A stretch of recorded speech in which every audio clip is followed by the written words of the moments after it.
This episode of Everyman's Arsenal podcast is proudly sponsored by Nocturn Industries. Introducing the Daisho Bridge, seamlessly connect two night vision monocles to create a powerful dual tube setup. And don't miss out on the Chimera, Nocturn's panoramic night vision goggles. Upgrade your night vision game at nocturnindustries.com and use discount code TLDCO. Nocturn Industries, lighting the night for Everyman's Arsenal.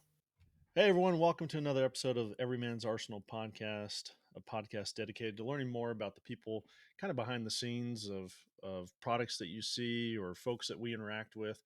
And I'm excited to have with me today Austin from the Prepared Mindset podcast.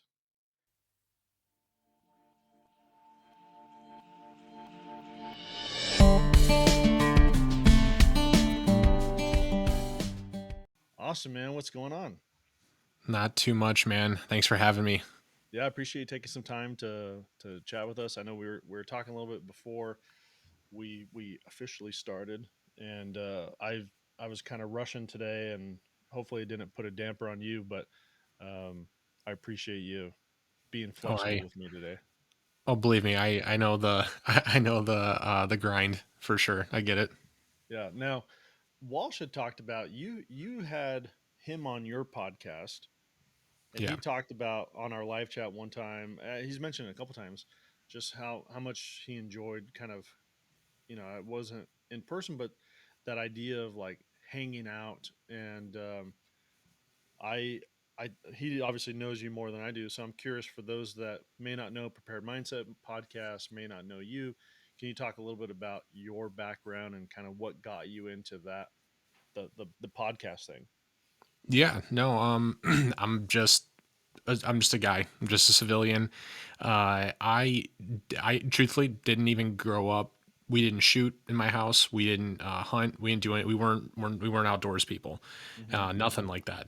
I moved moved out of my parents' house in 2016 or 2017, and within the first year, bought my first handgun, and had a buddy start kind of showing me the ropes, and that led to more purchases. And then I got into the YouTube side of things, finding influences and sources of information, right? And wanted to learn, wanted to train, all the good stuff that comes with it, and Yeah. developed really quickly just a passion and a desire for more knowledge. And when things that I don't want to say what happened in 2020, because usually that stuff gets flagged, but everybody knows what happened in 2020. We all had a bunch of time on our hands, and Yep. I decided to, with one of my buddies, stand up a podcast. I go, this is something I really love.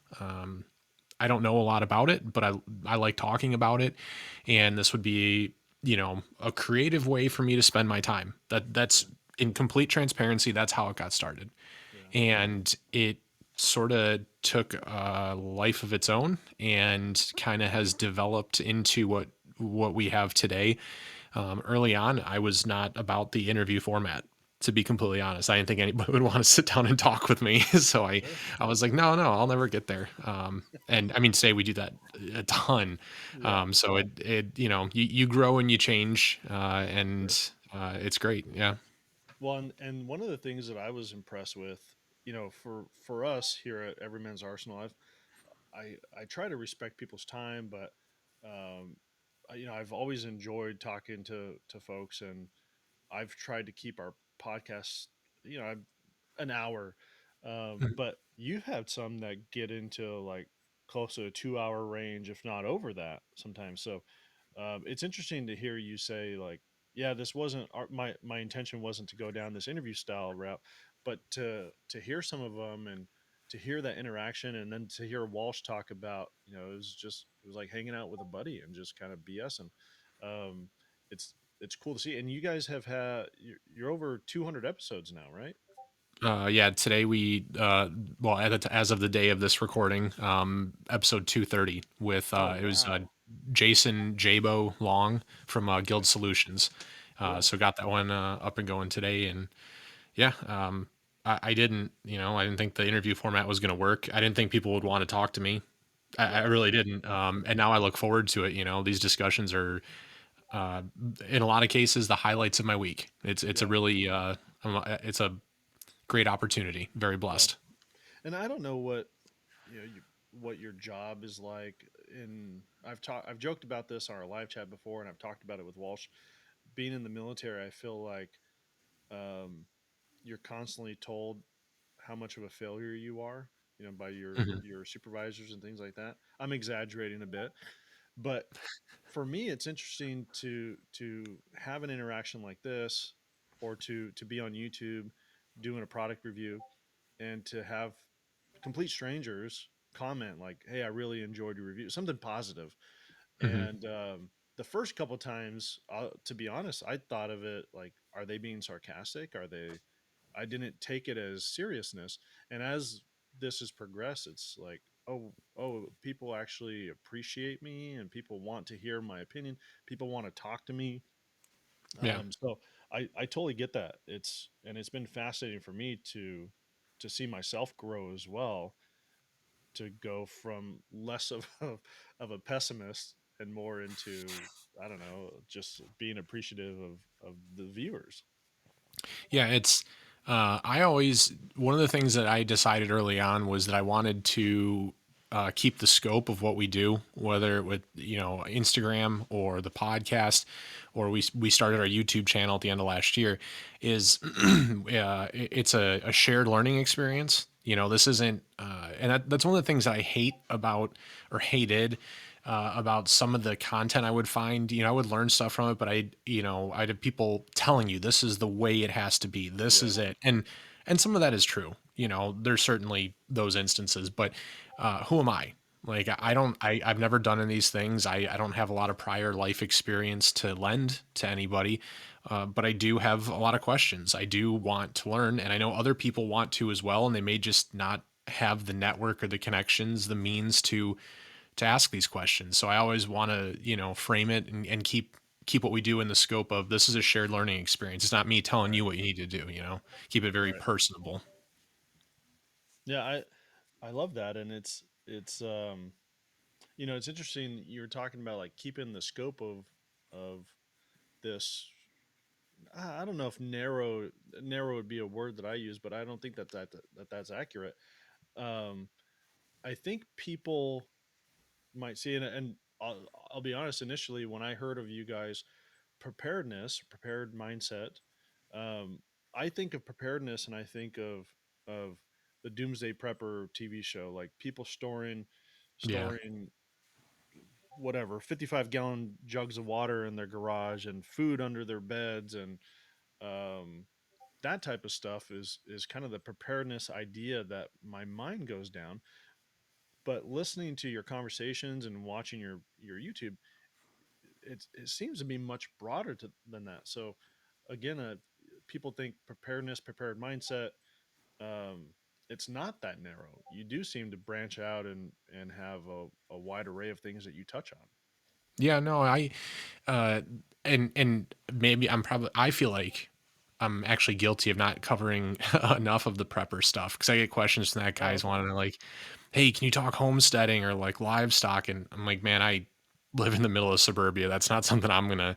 I mean, I have some friends I could maybe go like do a video where they live, but for me personally, when I pre-podcast and even early days and now when I think about preparedness, I think just about being ready for whatever may come down the line. I mean, for me before this, being prepared was having a savings account Yeah. and having just some like I own a firearm and I have a basic competency and I have a basic plan in the event something would happen.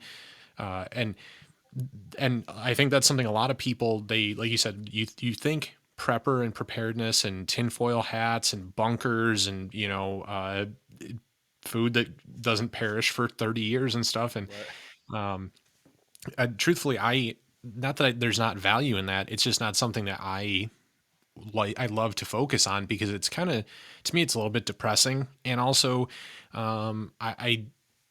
I don't know. I think that it's something that with how the world is right now, I honestly think a lot of people want to avoid thinking about it some days, just because it gets really depressing how quickly you can start tying some of those discussions to like stuff that's happened in the last couple of years. So Right. we touch on it, but ultimately, I do this because I enjoy it, and people listen, I think, because they enjoy what we talk about. So I try to tie it to interests people have, things that make them excited, that they Mhm. want to learn about, while also doing our best to have those discussions, that sometimes you need to hear. Sometimes we need to talk about homesteading. We need to talk about Yeah. gardening and food supplies, and that's, to me, that'd be one of my biggest challenges, is that eclectic approach, because I think I find myself gravitating too close to like the firearms piece, or I'm a total nerd for wanting to learn CQB and just Yeah. all the stuff that goes with it, and I will go down those rabbit holes and I have in Instagram chats and things like that, but we try to keep it very very broad, and Yeah. try to cover a little bit of everything. And then, when we find those people that are true experts, or who I would refer to as an expert, who I, really would be a subject matter expert, right? Bring them back on for another discussion or a third discussion, and Right. and dig into some of those deeper questions people have.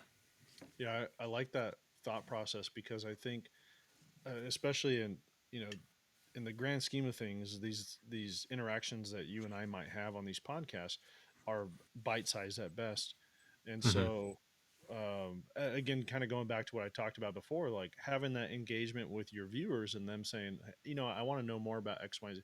When you talk to this person, he or she mentioned this, that, or the other thing. I'm curious about that. What did he mean by that? Hey, let's get him back on. Let's talk about that. So I Yeah. love that approach of not not shunning questions, but encouraging it, and then providing the answers to viewers or listeners. Um, and I think I'm kind of, I don't know if I love firearms and that type of stuff, but I'm I'm big into the I would say your stereotypical preparedness where I have a year supply of food storage and all of my kids have 72-hour kits, and I go to preparedness, um uh I don't know what you'd call them, like meet group meetings where they have seminars, and Yeah. there's a lady here locally that is offering, oh gosh, it's like cooking in a Dutch oven. And she's like, you come out to my property and you can camp, and I'll show you how to show you recipes, and bring your Dutch oven, and we could cook. Not just me, but offering to this Right. Right. group of people in this area. And so I nerd out about that type of stuff. Like I love guns. I'm into reloading and suppressors. All that stuff's cool. Um, but I probably nerd out more on the preparedness side of, the stereotypical preparedness side of things, and that's not something that we talk a lot about. That's just our channel's not. I would say it's not really known for that. Um, and I'm curious, in your with your interactions and your conversations that you've had on your podcast and talking with your viewers and listeners, what what do you think would be a big misunderstanding when people think of preparedness? If I had to pick one, I guess I'll say two things. Yeah. One, is that when people hear the title, the name, prepared mindset, and then they jump to the concept of a prepper. It's been uh, kind of perverted and bastardized by the media to be, Sure. like we are talking about, the weird people with the bunkers, and it's all Yeah. conspiracy theories. It's all Yeah. a very negative, socially questionable type of individual, and that's not really the case. I mean, you would be very surprised, I think, if you were to go I mean, not that I'm telling anybody to do this, but you go door to door to door, maybe 10 houses in each direction, right, in your suburb, and talk to people, and you'd probably be very surprised to find out, people kind of align more with that lifestyle than they let on. Yeah. And people are private to some extent, about it and stuff. But the other big big thing is that none of this, and I explain this to anybody, any of my friends that, especially in the last 4 years, that have seen what's going on, across the country and stuff, and they start Sure. having, questions. Hey, I have kids now. I'm worried about them. I want to keep the home safe. I'm going to buy my first firearm. One of the biggest things is this doesn't have to be an all at once ordeal. Yeah. People think that they're going to need to go ahead and just, download 3/4 of their savings account and Yeah, go, give it all to the folks at Cabela's and maybe the local surplus shop. And, um, I try to explain to people it couldn't be further from the truth. If you want to live this lifestyle, if you want to pursue these learnings and things like that, I mean, good on you. More power to you, and do it in pieces. Because you're going to find that more than likely you got 20 grand in your savings account, right? And if you go spend 15 grand on whatever the guy at Cabela's says you need, yeah, probably not going to use half of it.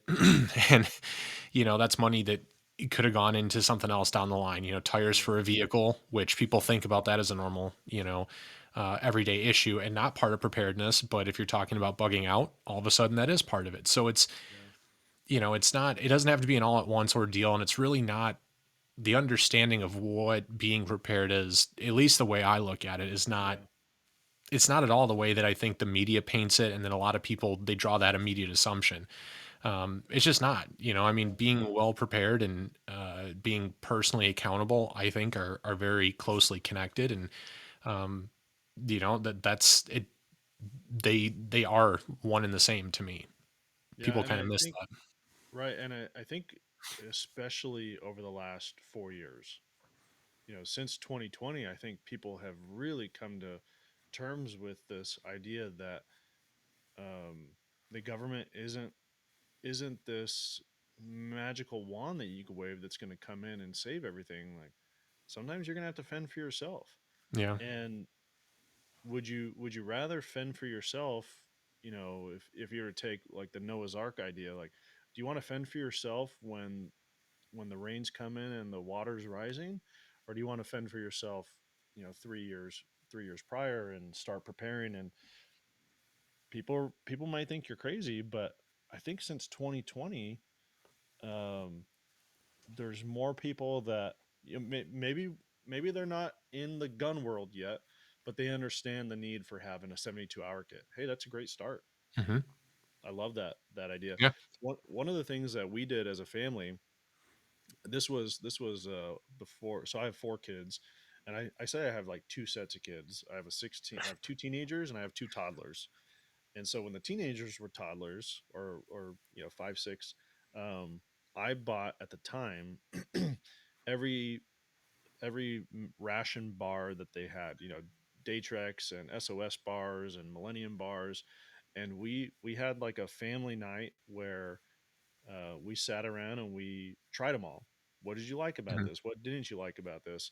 Um, and then the one that was the group favorite, okay, that's what we're buying. We're going to put in our 72-hour kits. And it's kind of cool because my son came up to me last week and he brought up, hey, these are expired. Like we need to do this again. And I looked it up. There's a lot more. Like he kind of did his own check. Millennium bars, they have all these other flavors now. Let's buy all these so we could do that again. Remember how fun that was? Like this doesn't have to be um, doom and gloom, and you're going to be eating beans and rice for the rest of your life. Like we're not talking Yeah. about just surviving. We're talking Well, about how can you thrive in that type of and scenario. I will say it's funny that you say that specifically because I'm so on my mother's side, I am Mexican, and I Okay. I literally probably could survive on refried beans and rice. And it's funny right now because like we eat it probably 3 nights a week here in Yeah. different variation forms. I love it, and it's So it's just very convenient and easy. so I'm half Mexican as well, and we made my wife does this chuck roast in a crock pot, just with some Spanish seasonings, and it's good shredded beef. But I make the Spanish rice, and I made a Spanish rice, and it just came out perfect, like nice and fluffy. Flavor was great, and my wife thought it was the weirdest thing. I'll just take a tortilla, warm it up, and throw rice in it. We didn't have beans, but I'll just throw rice in it, like roll it up, and I'll have like a rice burrito. and it's just, Yeah, oh man, it doesn't take much. love I it. mean, I'm good with a tortilla and some refried beans, or Yeah. what we've done a lot is if you take like pork chorizo and Oh yeah. chop that up real fine and mix it in with the beans, Mhm. and then you can use that as a base for you can do quesadillas, you can do tacos, you can do. We did a pork shoulder, and Okay. that did multiple meals with like burritos and stuff. Like you can do Yeah. tons of stuff with that, and it's super easy. It's super cheap. I don't even care. It's delicious. I love it. Yeah. But I think, this is kind of cool because to tie this into the preparedness side of it, um, I always think like, okay, meat prices, for example, are really expensive right now. So if I see a deal on a pork shoulder, like I'm gonna buy a bunch of it and Hmm. smoke it or do something with it so I can store it away and chuck it away for some future dish. Um, my One of the things we love doing, so we every year we make tamales, and Yeah. not last year, but the year before that, I had a pork shoulder that I decided to smoke, and then it was like, I wonder if smoked shredded pork, like pulled pork, would be good in tamales. So we had smoked pork tamales, and they were freaking amazing. I said it It's sounds amazing. That's the only thing that my family wants to do now is, you're gonna smoke a shoulder this year, right? Um, but Heck yeah. it also gets into the traditions of stuff, and this is something else where I think we can uh, not do better, but we can push this idea of preparedness doesn't have to be a single person ideology. Like, you can get people involved and have fun with it. Um, I love the idea of getting the family involved and, doing the taste testing on the bars and things like that. Hmm. And I'm not going to say they're wholly on board. If I were to I don't know, buy crickets or something like that, like, okay, we got to try this just in case world ends, we're going to be eating crickets. They're Ugh. probably not on board with that. I'm curious, have you seen? And I don't know your family dynamics, but have you seen something similar on your side where some things are easy to get your family into on the preparedness side, and other things it's like pulling teeth? It's a mixed bag. It Okay. so my we don't have any kids, but my wife she's on board with pretty much everything that I'm on board with at a Okay. like much lower scale. Obviously her interests.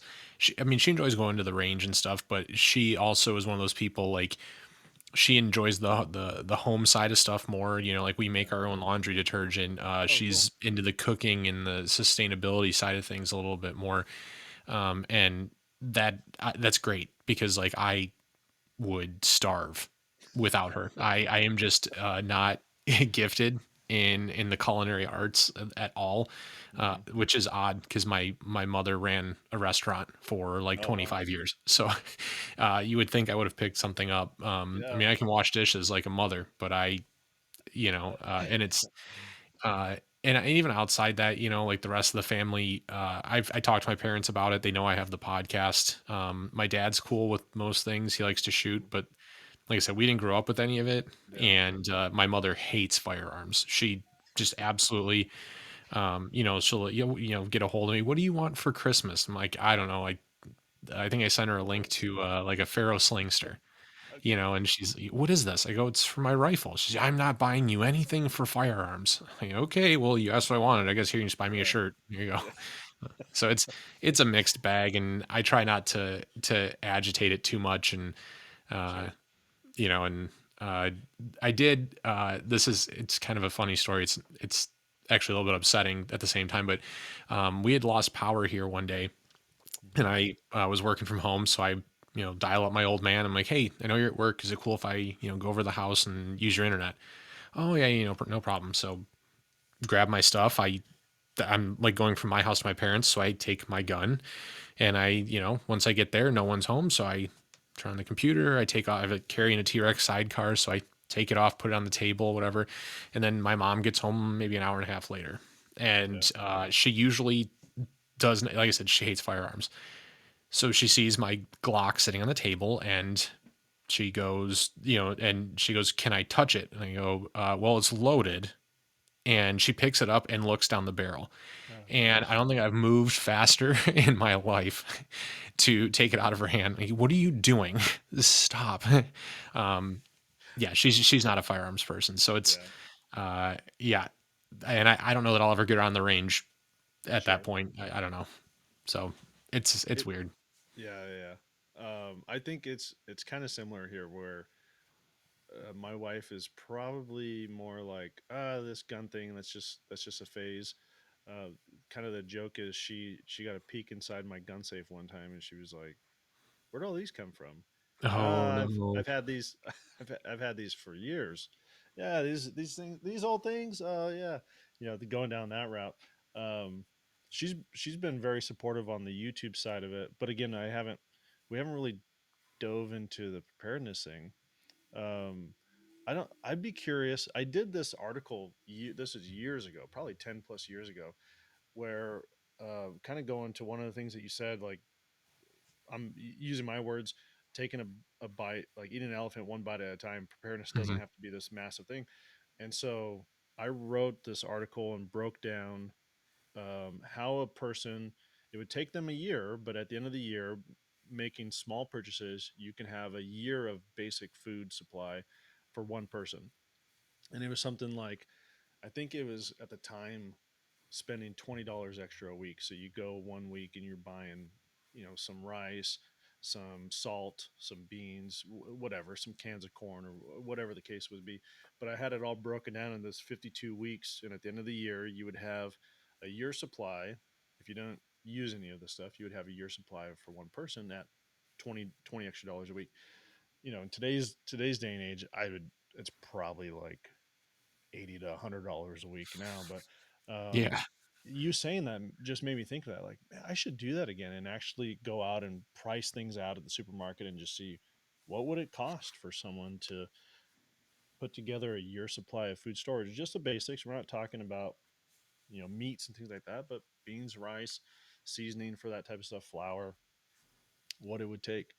Um, the other thing that I've learned over the years is, if you have the freeze dried or the dehydrated stuff, actually using it and finding good recipes with that.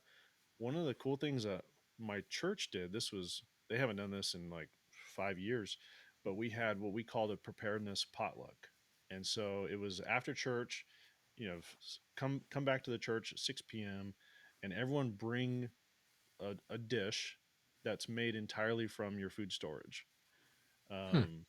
So I made chicken and dumplings, canned chicken. I ground the wheat up, made dumplings, and it was okay. But it was entirely edible. And Yeah. so what we did is, you bring all these dishes. There's probably 40 dishes that are there, and then you would bring I had a stack of recipe cards. So if someone liked what they ate, they could take the recipe card, and then they have the recipe going forward. And the idea behind that was, look, you don't, it's not like it's going to be doom and gloom. These meals can be delicious and nutritious and not hard to make. um, Right. but then you start getting into, like, for me, my mind goes to, okay, so I have a year supply of food storage. How am I going to cook it? Like, what if I need water to hydrate this? Where am I going to get clean water? Hmm. Yeah, So there's, a lot of that stuff's connected in yeah, people don't, I mean, whether people realize it, it actually is part of that preparedness conversation, or yeah, even it doesn't have to be the the doom and gloom situation, right, to utilize those yeah, recipes like what you're talking about, or I mean, it's not a secret. The things right now kind of suck. It's very yeah, expensive to get groceries. Finding ways to save money and eat cheaper, especially if it's, I mean, like if I had kids, I'd probably feel very differently. But if it's just me and my wife, and it's like, all right, I know this isn't the best quality of food, yeah, but it's, bills have to be paid, this and that. Find ways to make the dollar stretch. There's value to that. And that's not, I mean, by your traditional definitions, that doesn't fall within the preparedness space. But I, to me, I mean, that it lends itself. yeah, You pick up those ways to make things last. Hey, what can I buy that we like that's really cheap and is, is storable, has a long shelf life. Yeah. Um, you may surprise yourself when you figure some of that stuff out. Yeah. Well, you talked about that a little earlier too. The idea of tires being a preparedness Hmm. product. You know, if your plan is to bug out, you gotta you gotta have good tires. When you said that, man, I was like, oh yeah, that's a good point. If you have dry rotted tires and your plan, if crap hits a fan, that you're gonna get out of Dodge and go out into the mountains, you're not gonna make it very far. So I think, again, just taking what you're saying, like, plan out what your family needs and then build this preparedness plan, if you want to think of it that way, around that, can really help you focus on what do you really need, and get rid of all the what the professionals are saying you need to stock up on. What do you and your family need to stock up on? Yeah, and it's these are things that again, I don't look at it in the preparedness scope. The way I was raised, it was just there's certain things that you do because it will save you headache and grief and things down the line, like Hmm. regular oil changes, which Yeah. a lot of people overlook. I know when I was in my early 20s, I dated a girl who went like, I supposed to get oil changed every 4,000 miles. She went Yeah. 25,000 miles without an oil change. And I was blown away that nobody had, her parents hadn't stopped to let her know about that. But taking care of your tires, having them rotated, even, and, talking about the vehicle, do you carry jumper cables in your car? Yeah. Do you know how to use jumper cables? Because you do them backwards, you can, and I know because when I was younger, I did this, you can really jack up your electrical system in your car. It'll still run, but it'll run like crap. And then you got to go source some weird electric part. And Yeah. um, in the worst of scenarios, you're not going to get to a dealer to buy some weird OEM, I don't know, whatever the heck it was I needed to replace and order in advance and stuff like that. So, Yeah. do you have that stuff? Even things like, snow scraper, hand warmers. Like I Hmm. keep in the back of my car, I keep a toolbox, no tools in that box. It's two pairs of wool socks. It's extra underwear. It's a Yeah. t-shirt and glow sticks and a marine grade fire extinguisher because that'll work in wet situations, obviously, and on motors and stuff. Like, and none of that stuff costs a ton. I mean, I'll be Yeah. honest. Your best friend is Costco. You can find all that stuff for like 20 bucks and under. Yeah. And you'll be damn glad when you have it. Yeah, that's something. My oldest just got her license, and we got her first car, and so for her birthday, so we went half. She paid for half the car, we paid for the half, but then for her birthday, I did exactly that. I put together a little. It's in a toolbox, but it's like an emergency kit. So there's a flashlight and extra batteries and exactly what you're talking about. Um, the one thing that I always kept in my car that I gave to her too was a bottle of engine oil. Like, hey, Mhm. and showing her, like, spent some time. Hey, let's go to the gas station. Probably every 2 weeks. I'll go with you when you fill up gas. Show me how you check the oil in your car. Um, and explain to me, like, if it's at a certain level, how much oil you're going to put in this thing. Are you going to be dumping 5 quarts in this because you're probably going to destroy your motor? But if what are you looking for, and passing on some of those very simple that very simple knowledge, I think, will work wonders in the future, saving her money, right? Saving Oh, her money on absolutely. going to this, like your ex-girlfriend with the oil changes.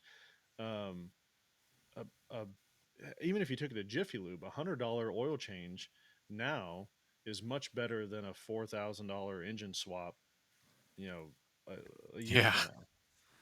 So Yeah. I'm on board, and it's funny. I've kind of gone down this rabbit hole over the last 2 weeks, watching auto mechanic YouTube videos, and it's a lot of this stuff where this guy's like, "Look at this. If they would have regularly done maintenance, this probably wouldn't be happening."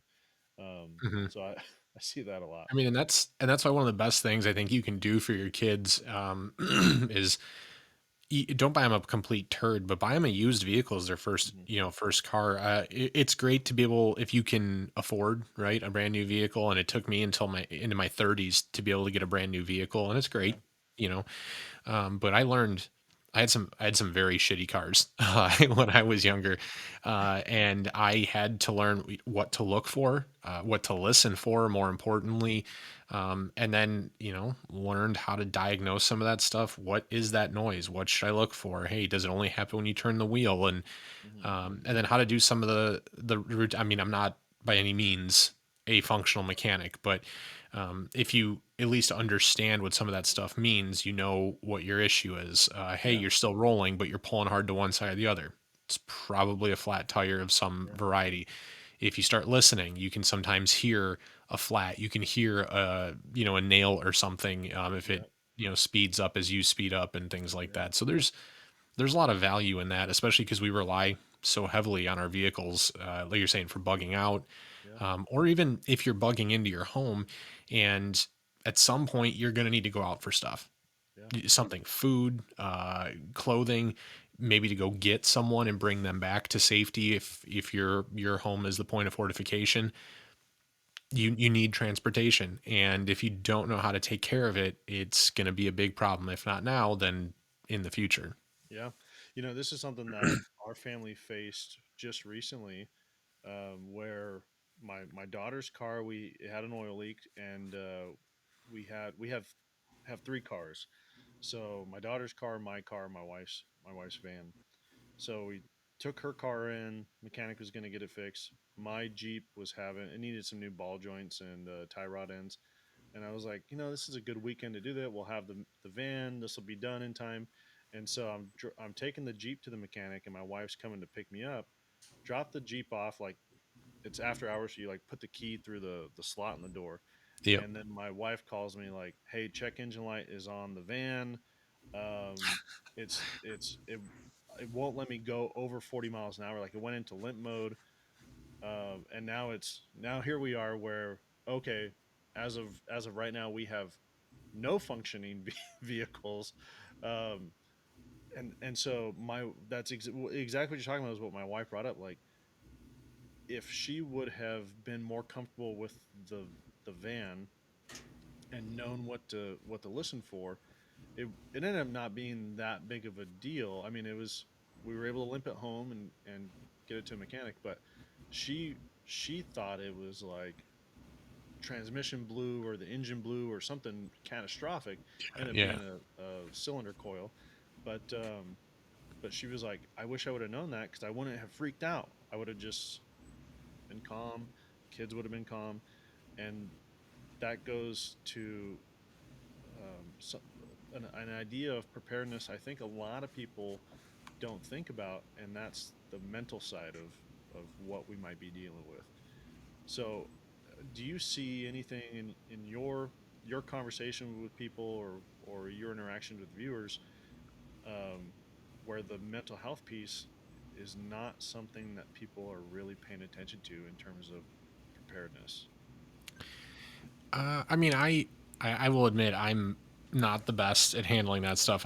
When things go wrong, it's something I have had to work on my whole life and still have to work on, because I just assume the worst, and maybe that's Sure. how I ended up where I am with things and preparedness and all that. I just I think it's called catastrophizing, but it's not always healthy from an anxiety standpoint. But I think if you're talking mental health, I see I guess I look at it differently. Okay. I think we have a wide range in this community, uh, and some people are great, but I also see, at least, and I when I think of mental health, I see how people are approaching the topic of preparedness, really. And some people are it's for them, it's less about managing their anxiety if things start to go wrong, and it's more, some people are actually hoping they go wrong because they Yeah. have this weird desire to live out the movie Red Dawn. Yeah. I don't. It's very odd to me. I think, I mean, it's okay to get flustered when something goes wrong. To me, Right. it's more about what you're able to do after the fact. Okay, like cool, you get your moment, and then what do you do next? Yeah. Can you diagnose? Can you pivot? Or can you and your wife or you and your family, like, can you pivot together and come together with a solution? Okay, cool. But when I think mental health, honestly, I don't really get a lot of how people react to the adversity. Hmm. At least in the preparedness community, I see a lot of Yeah. people kind of hoping for the weird shit to happen. And then I see a lot of people outside of our space that are the ones that they can't deal with adversity, and that's again, I think I said it earlier. The personal accountability piece Yeah. is huge in preparedness, and it doesn't have to be the survivability aspect, but just there is nobody that's going to come and save you. Right. It's great when you're a kid, like your daughter, right? She has you and your wife. Yeah. And at some point, unfortunately, we all get to that point where we don't have our parents anymore. I'm blessed. My parents are still with me. And if I really, really needed something, I have three brothers and two parents, and I have that support system to lean on. But there is ultimately, as an adult, nobody who's going to come save you when things get weird. Yeah. And I think, kind of to speak to a lot of what we've just been talking about with the vehicles and food and things like that, if you haven't been making the right decisions, and you kind of know that in the back of your mind, that's why people don't respond well to that adversity, because Hmm. they know they're at the end of that rope, or they're kind of riding the ragged edge. Yeah. Does that answer the question? I know I kind of took it a little Yeah. bit off course. No, no, no. I think it does. I think it's definitely a different perspective to mental health that I wasn't thinking of when I asked that question. But I think you hit the nail on the head that in terms of preparedness, the mental health piece can really vary person to person. I think if EMP attacked right now, right? Hmm. Um, I think I would react very differently than my wife. I think my wife would be, where are all the kids, right? Um, is everyone okay? Everyone's healthy, and I think my mind would go to like, is this an EMP attack? Everyone check your phones. Is anything working? Oh my gosh, this is. I Yeah. knew this was happening, right? Like that's where my mind would go. But I joke about. I think this is the difference between men and women. Um, I joke where I say my wife and I come home, and as soon as my wife walks through the door, she immediately knows what's happening in all nine rooms of the house. It's just something, she's just, and boom, she knows what's going on. And me, I walk through the door and I realize that I'm in the house.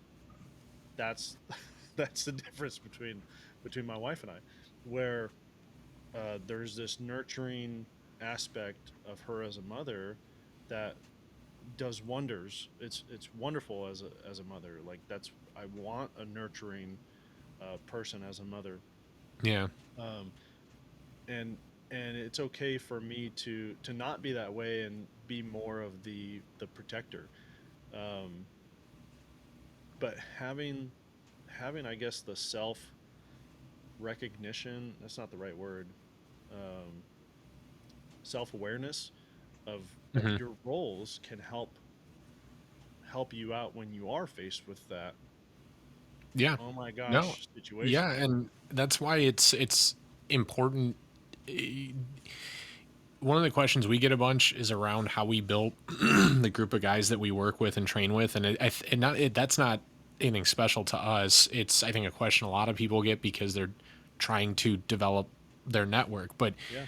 whether your network is you and your spouse, or your network is you and your spouse and eight other couples and their families and things, knowing where people's strengths and or gifts, talents are, and where their passions lie, that's really strength in numbers. That's preparedness and survivability, I think, on a larger scale, that I think a lot of people are searching for and aspiring to find. I am not into agriculture.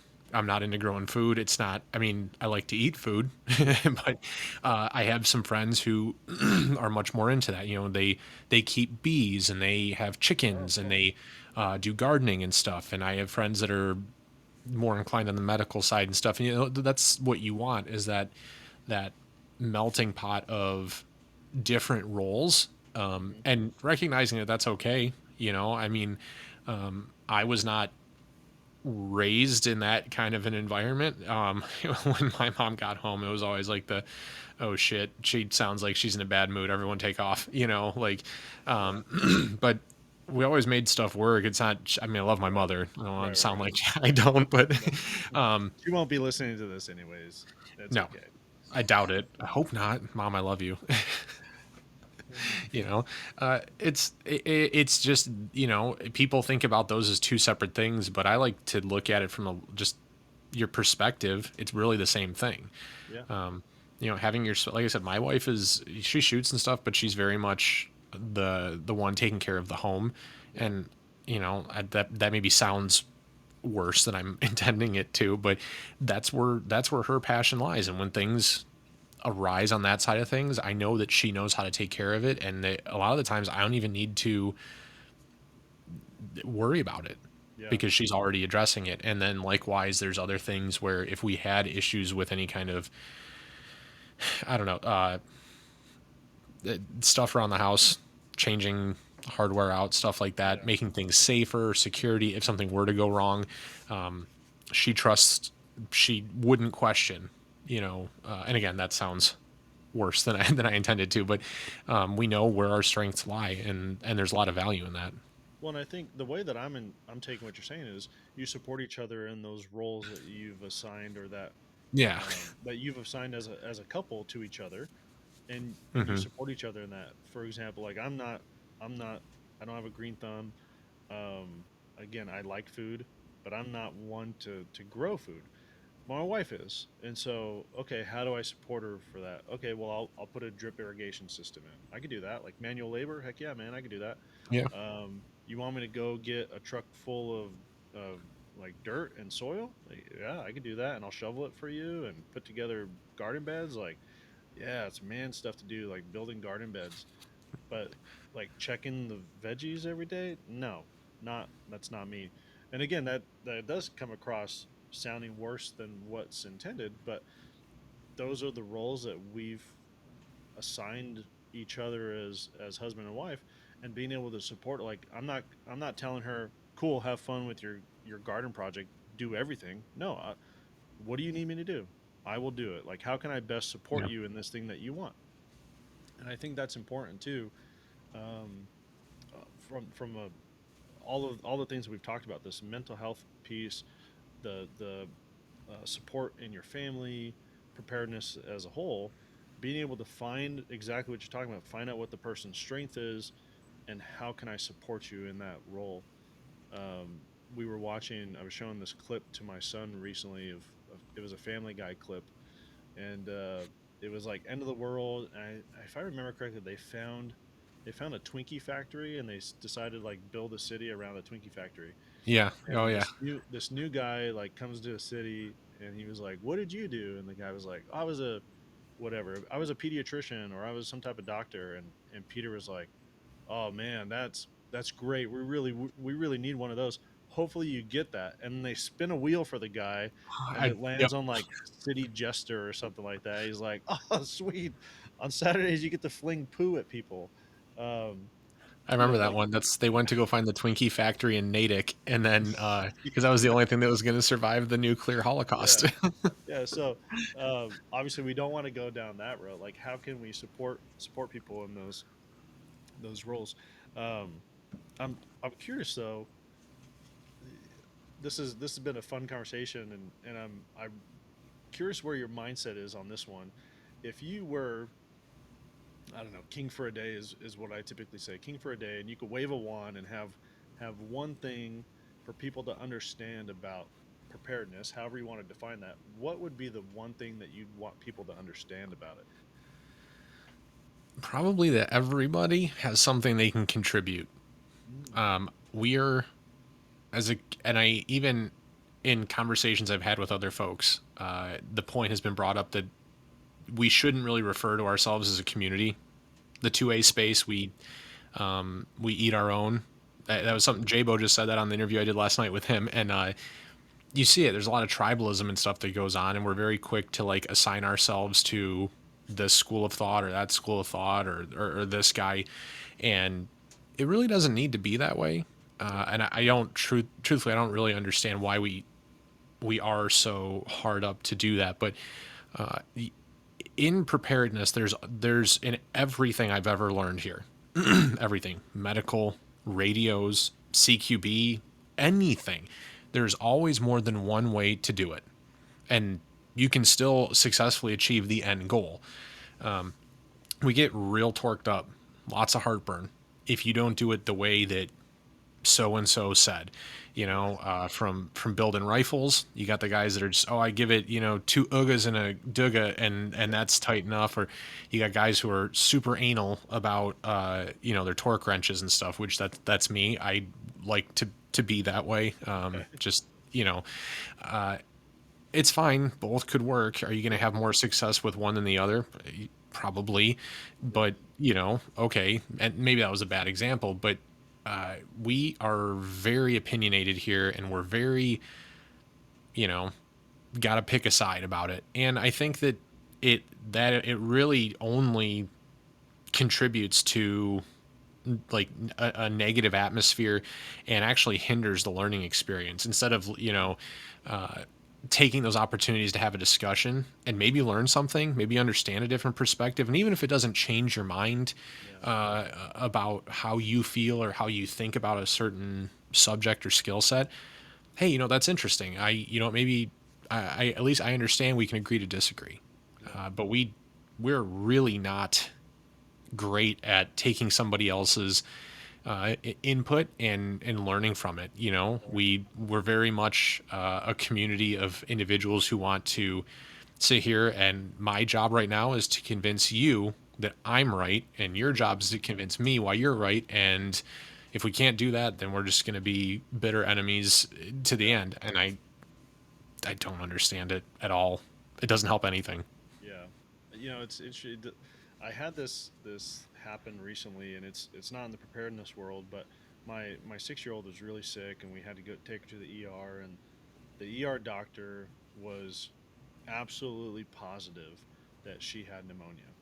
Like 6 year old, they put an IV in her and got her ready to start taking treatment, Wow. and the on call pediatrician was he wasn't there, he wasn't seeing her, but he looked at her x-rays and was talking to the PA, came back and was like, don't do anything with pneumonia, it's absolutely not pneumonia, Oh boy. and we need her at the hospital. Like, they had the ambulance, we have this freestanding emergency room here, so they had to take her by ambulance to the hospital for care.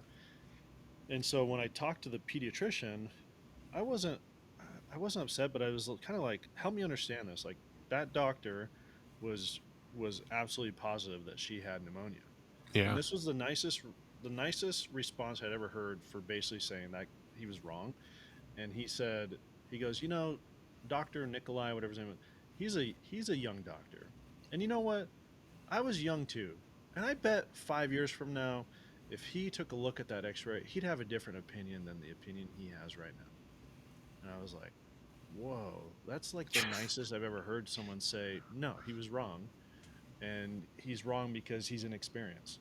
But it didn't come across like an a-hole. He came across as, I think this idea that you're presenting here of, I'm not going to say he's wrong. I'm going to say Hmm. that he needs to learn more. Well, And we that, we as a society have, since we have this like inverse relationship, is as technology has gotten better, our communication skills have steadily gotten worse, and I think that is huge. yeah, In terms of stuff like that, you can still disagree with somebody. You can, like you said, that was the nicest way you could tell somebody or tell a third party about someone. So if yeah, I ever got back to them, right, because that stuff happens and it causes drama all the time. But there's a professional way you can conduct yourself as an adult and still get your point across. Yeah. and still communicate effectively. And it doesn't have to be well. That's because that kid is wet behind the ears and doesn't Right. know his backside from a hole in the ground. No, well, you know what? I understand because I used to be that way, and Yeah. there's communication is truly a skill set. And I'm not just Yeah. talking, people say comms, or communications, they think radios. To me, I've had enough problems in my, like, I work in finance as my day Yeah. job. I've had enough professional issues as well as with social media where Yeah. communication is just not, it's not a well recognized skill anymore. Yep. Yeah. There's a quote that I love. It goes something to the effect of you want to communicate not so effectively that you're understood, but so effectively that you're not misunderstood. And I've had that happen in my own life where I really think that I understand what this person is conveying, and I get it completely wrong. Um, Mm-hmm. and and I think part of that is, that's how I was 10 years ago. I like to think that I'm a better communicator today than I was 10 years ago. Um, but but how can we be more effective as a communicator? I think part of it is being a little humble about it. Like, you're not always right. Sometimes you're wrong, and understanding that sometimes I'm wrong can help lead to becoming a better communicator, because I might be more willing to listen to feedback that comes my way. Um, so I'm curious with that in mind. I kind of have this own answer in my mind, but when dealing with people that might be stereotypical, like in the preparedness world, but not in the gun world, they maybe anti-gun. Mm-hmm. How do you bridge that gap? So you're saying if it's they maybe this individual has like an interest in the preparedness space or but they're But they're just very anti-gun. much yeah. Well, the nice thing is there's a whole hell of a lot you can get into Yeah. and not have to touch a firearm. So and this is actually when I've had the question in the past when I've put up content dry firing with my wife and doing stuff, and guys like, man, I'd love to. I wish I could get my wife involved with all this stuff. And it took me a little while before I kind of settled on how if my wife wasn't the way she is, Yeah. how I would find something that appeals to them Hmm. and start there and build off of that. Like we were saying, my wife loves to cook. She loves the food storage thing. She loves the prepping. She loves, finding ways that we were, like I said, we made our own laundry detergent. It cost Yeah. us like $35, and the stuff it lasts us an entire year. It's Oh, that's ridiculous, awesome. and that's the kind of stuff she really geeks out on and really likes it. There's so many ways you can be a more prepared household or better prepared family. And if you're against firearms, cool. If somebody were to approach me with that, like, hey, and I've had coworkers do it, I don't agree with guns. I go, okay, but they Yeah. want to put themselves in a more advantageous position. I go, well, there's a lot of things you can do. It's not just about, pulling triggers and stuff. And while I would still recommend that you at least give it an opportunity before you pass judgment, here's the things you can do. And here's how it helps, Yeah. get your ham radio license, because in the event that we have a mass failure of communications, or god forbid AT&T has a nationwide problem Yeah. with their network Outage. or something, Yeah. you will have a way to communicate, or at the very least get news updates from emergency services. Yeah. Or if you know how to grow food and can it and store it successfully, you have food for your family, but then you also have something that works as an alternative currency with your neighbors in the event that something I mean, there's a lot to Yeah. that. And we were talking about vehicles. If you're a mechanic, your skill set in and of itself is something that can be offered in that situation, in that scenario. So just because you have an adverse opinion of firearms, there's plenty you can do, and I love that. I think a lot of guys have wives or girlfriends, right, that don't want to, and they can still be very integral parts of your overall plan because there's Yeah. so many moving pieces. You know. Yeah. Well, I love that.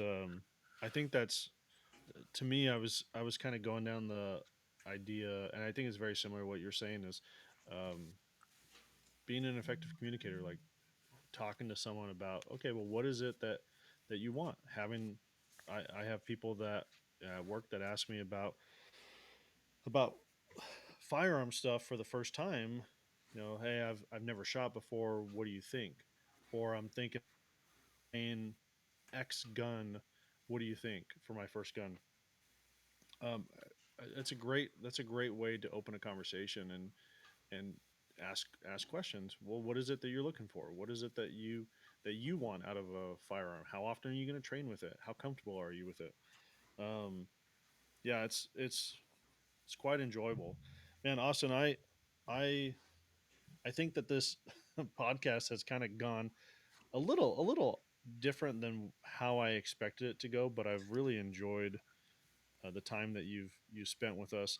I'm curious, just as we wrap it up here, where can people? You mentioned YouTube, but where can people find more information about your podcast? Where are you guys on, like social media wise?